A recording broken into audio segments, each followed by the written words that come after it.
शांति। 21 तारीख की मुरली है। ज्ञान के सागर, आनंद के सागर। शिव परमात्मा कहते, मीठे बच्चे, जब तक आत्मा पार्ट में है तब तक उसे 100% रेस्ट मिल नहीं सकती।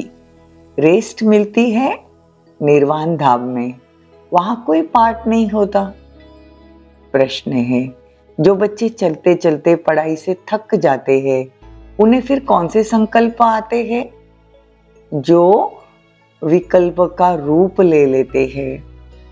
उत्तर है, उन्हें बाप को छोड़ देने के अर्थात फारकती देने के संकल्प आते हैं।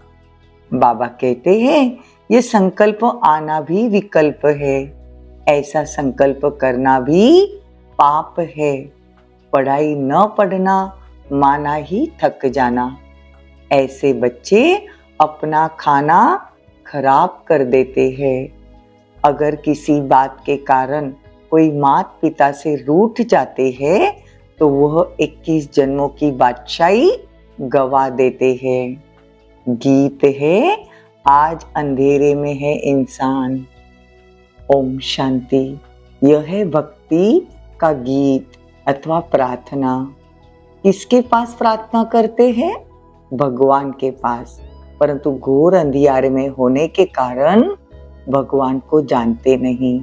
तो अब सुने कौन? जब भगवान उनकी पुकार सुने तब आकर ज्योति जगाए। परंतु बच्चे भगवान को जानते ही नहीं, तो सुने फिर कैसे? अभी तुम सम्मुख बैठे हो, भगवान तुमको घोर अंधियारे से घोर सोजरे में लेके जाते हैं। गाते भी है, ब्रह्मा की रात और ब्रह्मा का दिन। ब्रह्मा की रात सतयुग, त्रेता, सोजरा, और ब्रह्मा की रात द्वापर और कलयुग। देखो, तुम यहाँ आए हो ईश्वरीय विश्वविद्यालय में, जहाँ ईश्वर पढ़ाते हैं, मनुष्य से देवता बनाते हैं। यह नॉलेज तुम्हारे में भी नंबरवार समझते हैं। तो बाबा कहते हैं कि बच्चे आते हैं, बाबा का ज्ञान सुनते हैं। आश्चर्यवंत सुनंती, फिर बाबा कहते हैं कथंती, फिर रूठ पड़ते हैं। तो बाबा कहते 21 जन्मों के लिए माता पिता से स्वर्ग की बादशाही जो देता है, तो उनसे रूठ जाते हैं।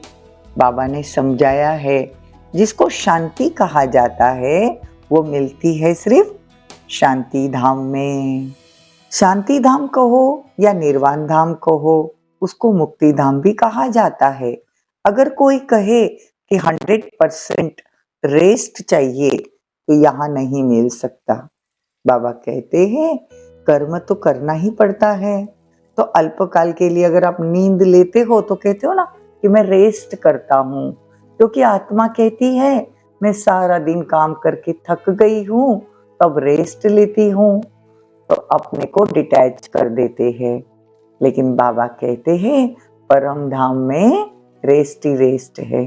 परमात्मा रेस्ट तब करते हैं जब उनका पार्ट नहीं होता। मुक्ति धाम में कोई काम नहीं करते। ये बड़ी समझने की बातें हैं। देखो, अभी तुम्हारी बुद्धि का ताला खुला हुआ है। अब तुमको पता है कि मैं रेस्ट कब करता हूँ। परमात्मा रेस्ट कब करते हैं? जबकि हम सब बच्चे स्वर्ग में सुख में रहते हैं। तो तुमको सुख शांति है तो उसको रेस्ट नहीं कहा जाएगा। रेस्ट परम धाम में मिलती है।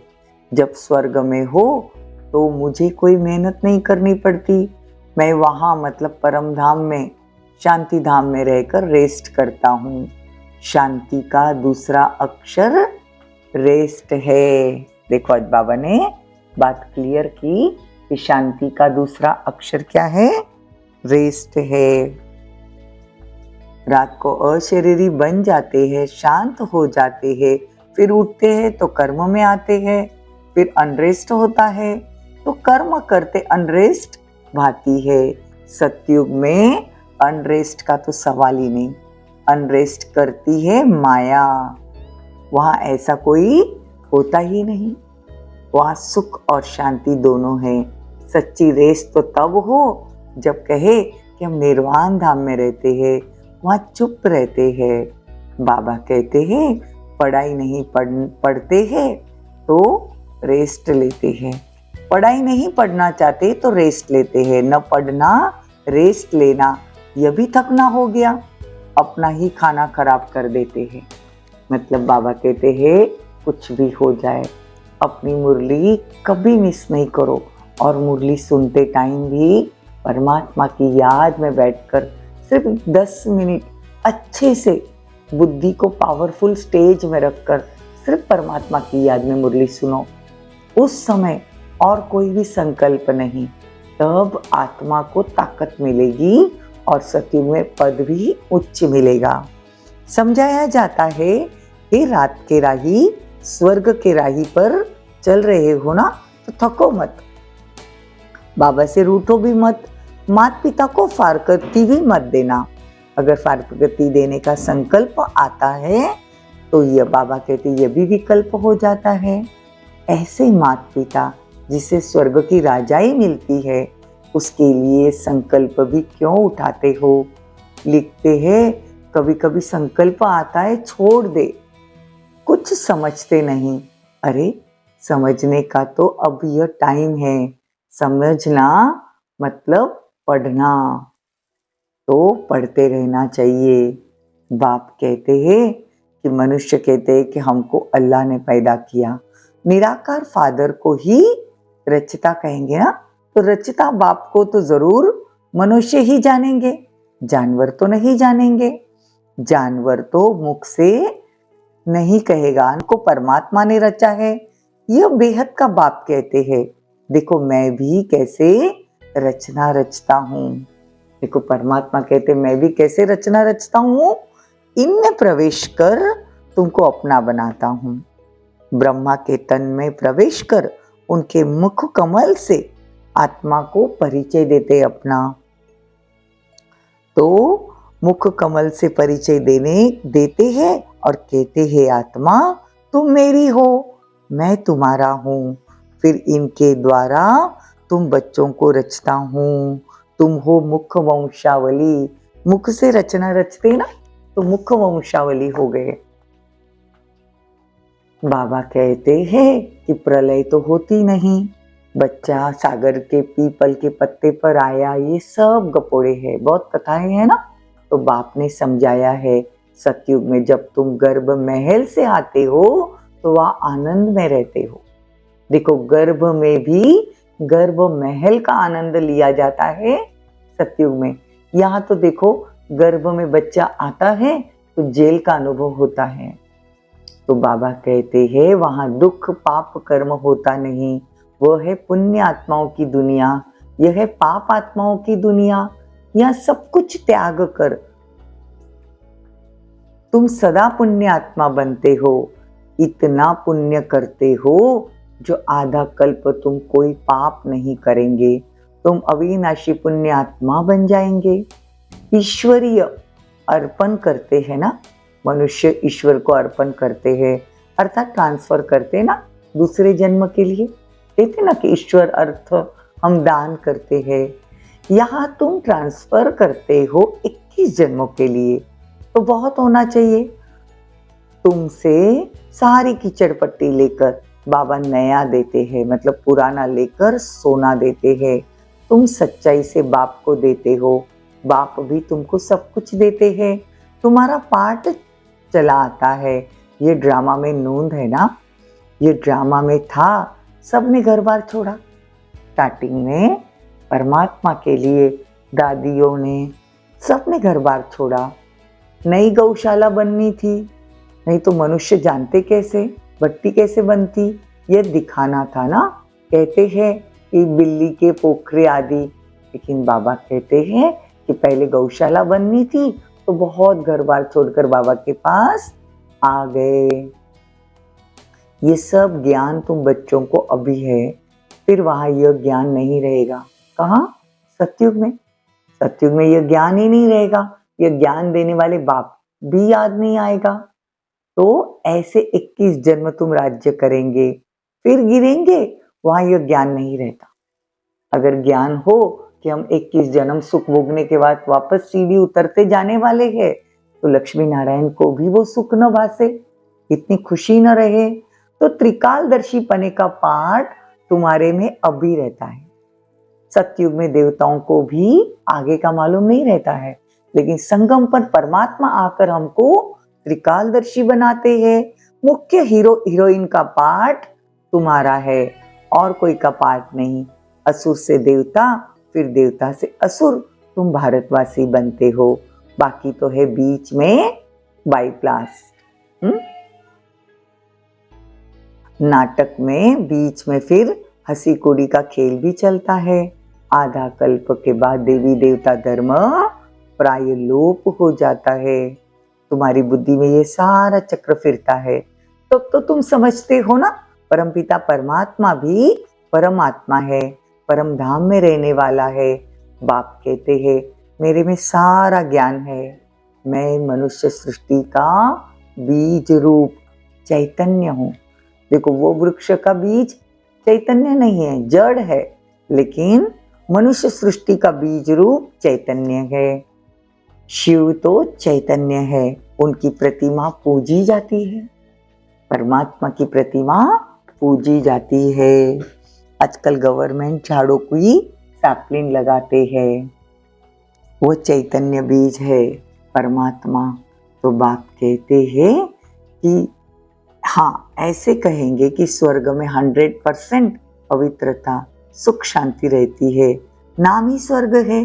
बाप को कहते हैं सत्य श्री अकाल, सच बोलने वाला, उनको कोई काल नहीं खाता। तो बाबा कहे कि अब महा विनाश होना है, यह विनाश ज्वाला इस रुद्र ज्ञान यज्ञ से ही प्रज्वलित होती है। जो बाप के बनेंगे वही स्वर्ग के मालिक बनेंगे, बाकी सबको हिसाब किताब चुक्त कर वापस जाना है। जितना जो नॉलेज धारण करेंगे उतना पद पाएंगे। राजधानी स्थापन हो रही है, तुम जानते हो, हम अपने लिए स्वर्ग की स्थापना करते हैं श्रीमत पर। अगर श्रीमत से कोई रूठ कर अपनी मत पर चले तो वो रावण की मत हो जाएगी। इसीलिए कदम कदम पर तुम श्रीमत लेते हो। बाप जीते जी तुमको ट्रस्टी बनाते हैं।